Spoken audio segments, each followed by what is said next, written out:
Smoke and Shadows, A Journey Through the Crack Years.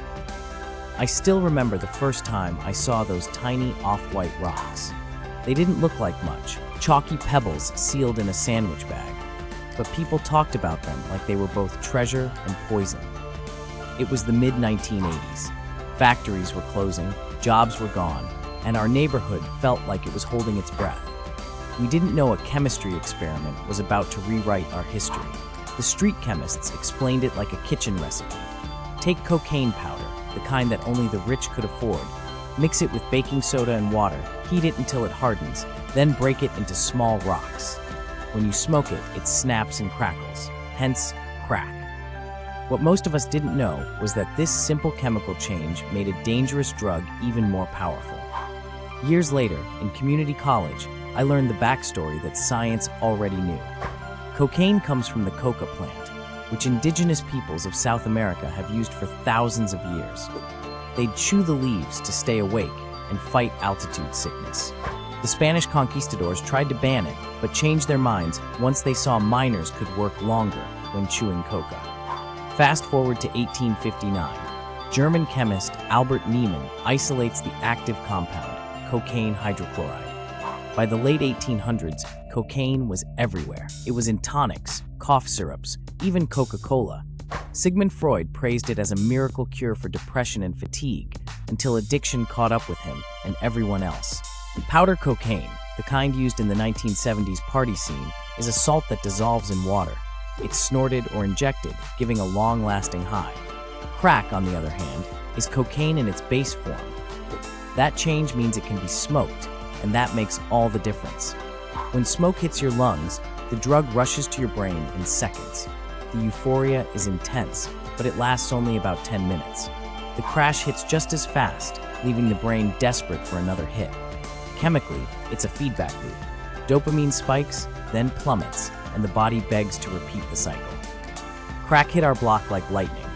It was cheaper than powder, $5 or $10 a hit, so people who could never afford cocaine suddenly could.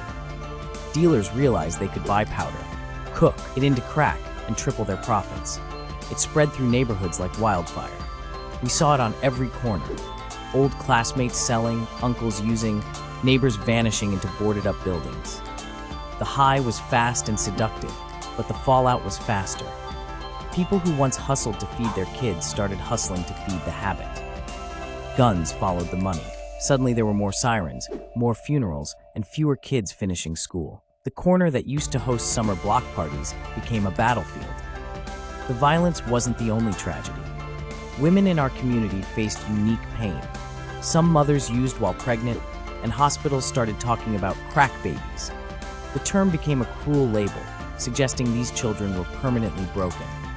Later research proved many of those claims exaggerated, but it didn't stop the stigma or the heartbreak of real developmental challenges some children faced.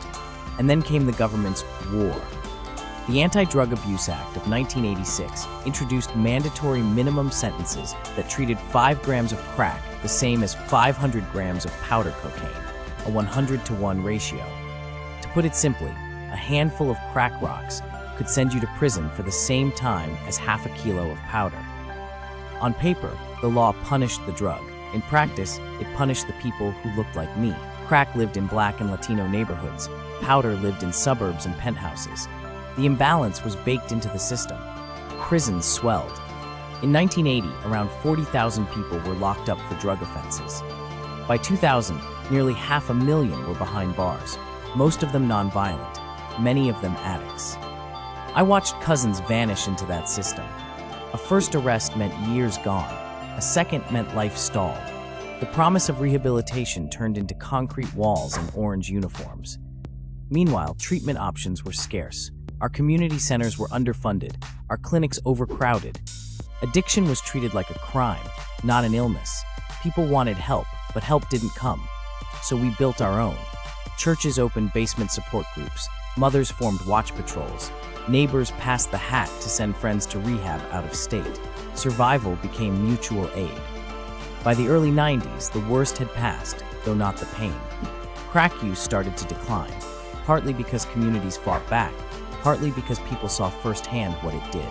Block associations reclaimed parks.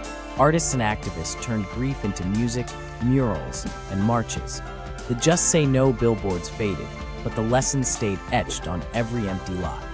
Years later, when the opioid crisis hit the suburbs, I couldn't help noticing how the nation responded. This time, politicians called it a public health emergency. They spoke about treatment, compassion, and recovery. And don't get me wrong, those are the right words. But back in the 80s, our crisis got armored vans and minimum sentences. The drugs were different, but the double standard was clear. Empathy follows privilege. Science has since caught up with what we already knew in our bones. Addiction isn't a moral failure, it's learning gone wrong. The brain's reward circuits remember the pleasure so vividly that every cue, a lighter, a corner, a smell, triggers craving. Treatment now aims to retrain those circuits, to pair new cues with safety, stability, and hope. Cognitive behavioral therapy, medication-assisted treatment, and harm reduction all stem from understanding how the brain learns, unlearns, and relearns. Today, when I visit my old block, it looks different. The cracked sidewalks are still there, but so are murals celebrating recovery and resilience. The same corner that once sold poison now hosts a community garden. And a few blocks away stands a new treatment center named after a local nurse who never gave up, my aunt. She used to tell me, healing isn't just about medicine, it's about dignity. Inside that center, I've met the next generation, kids studying public health, psychology, social work. They ask what it was like back then. I tell them the truth. It was chaos, fear, and loss, but also courage. I tell them about the chemistry, about dopamine and brain reward systems, about how fast a molecule can undo a life. But I also tell them about how fast a helping hand, a safe space, or a second chance can rebuild one. Sometimes I take them outside to the mural that reads, "We are still here."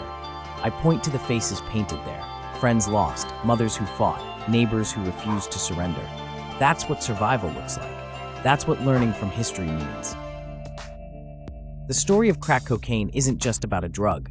It's about chemistry, yes, but also about economics, racism, and resilience.